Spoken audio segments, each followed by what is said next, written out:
क्या कनाडा धीरे धीरे अपनी इकोनॉमिक नींव खुद ही खोद रहा है? इमिग्रेशन पर लगे ब्रेक ने देश की ग्रोथ की रफ्तार को धीमा कर दिया है। इसका असर सिर्फ फ्रेजियस पर नहीं पड़ा, बल्कि कनाडा के फ्यूचर पर भी पड़ रहा है। कनाडा एक ऐसा देश है जो तेजी से बढ़ती पॉपुलेशन और मजबूत इकोनॉमी के लिए जाना जाता था। अब एक नए क्राइसिस की ओर बढ़ रहा है। 2025 की पहली तिमाही में सामने आए स्टैटिक कनाडा के आंकड़े दिखाते हैं कि कनाडा की पॉपुलेशन ग्रोथ अब 0.0% पर आकर रुक गई है। यह गिरावट वैसी ही है जैसी कोविड-19 लॉकडाउन के दौरान देखी गई थी। लगातार 6 क्वार्टर्स से पॉपुलेशन ग्रोथ गिरती जा रही है, जो एक सीरियस अलार्म है। लेकिन सिर्फ जनसंख्या ही नहीं, इमिग्रेशन चैनल्स भी अब सख्त कंट्रोल में हैं। 2024 में जहां 8,85,000 पीआर अप्रूवल्स का टारगेट था, 2025 में इसे घटाकर 3,95,000 कर दिया गया है।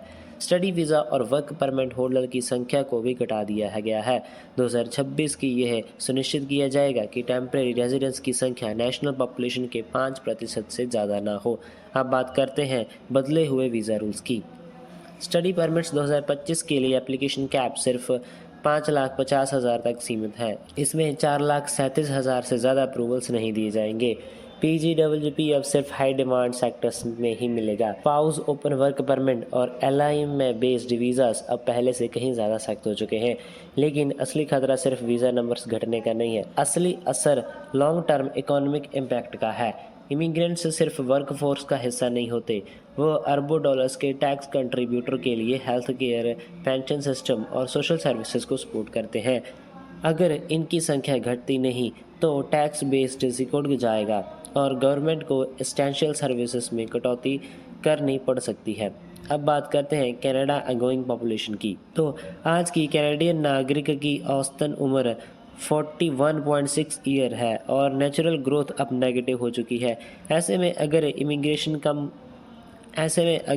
इमिग्रेशन कम हुआ तो हेल्थ केयर, ट्रांसपोर्ट और एजुकेशन जैसे सेक्टर्स में वर्कफोर्स शॉर्टेज पैदा होगी, जिससे सैलरीज तो बढ़ेगी लेकिन पब्लिक सर्विस महंगी हो और धीमी हो जाएगी। लॉन्ग टर्म में भले ही गवर्नमेंट यह कहे कि इमिग्रेशन को कंट्रोल करने से हाउसिंग और सर्विसेज लोड कम होगा, लेकिन लॉन्ग टर्म में इसका असर काफ़ी नुकसानदायक हो सकता है। कनाडा को अब एक बैलेंस्ड स्ट्रैटेजी की ज़रूरत है, जहां स्किल्ड और जेन्युइन इमिग्रेंट्स का स्वागत हो और एक मजबूत इकोनॉमिक सिस्टम को सस्टेनेबल तरीके से आगे बढ़ाया जा सके। तो दोस्तों, अगर आपको ये जानकारी अच्छी लगी तो वीडियो को लाइक करें, कमेंट में बताएं कि आपकी राय क्या है और चैनल को सब्सक्राइब करना ना भूलें, क्योंकि आने वाली अपडेट्स आपके कैरियर और वीज़ा फैसलों पर असर डाल सकती है।